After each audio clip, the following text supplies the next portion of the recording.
Позволи им да те загубят. Позволи им да пропуснат добрината ти. Позволи им да пропуснат светлината ти. Ако постоянно ти се налага да се доказваш, ако постоянно трябва да показваш, че си струваш и въпреки всичките ти усилия, въпреки всичко, което правиш и всичко, което си, хората около теб продължават да не те уважават и да прекрачват границите ти, най-вероятно се занимаваш с грешните хора. Или си зациклила в грешните ситуации.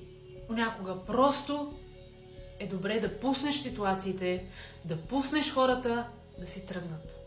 Ако те не те оценяват и те карат да се чувстваш зле, ако те карат да се съмняваш в себе си и да се чувстваш потисната, няма смисъл да оставаш при тях. Когато бях по-млада, имах 2 връзки с двама много подобни мъже. Те бяха по-възрастни от мен, бяха наистина заети, имаха много ангажименти. Аз бях по-млада, имах по-гъвкав график и постоянно се съобразявах с тях, с техните планове. Но в един момент аз осъзнах, че аз давах прекалено много, а получавах твърде малко. Колкото повече давах, толкова по-малко те ме уважаваха, толкова по-малко те ценяха присъствието ми.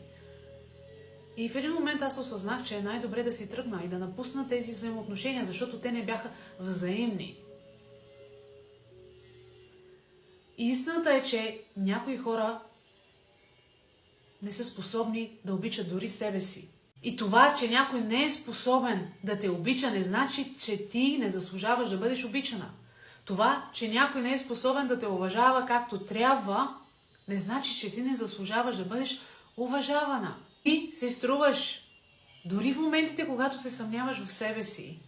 И има хора, които търсят някой точно като теб. Има хора, които ще те обичат точно такава, каквато си, с всичките ти недостатъци, с всичките ти особености. Научи се да пускаш хора и ситуации,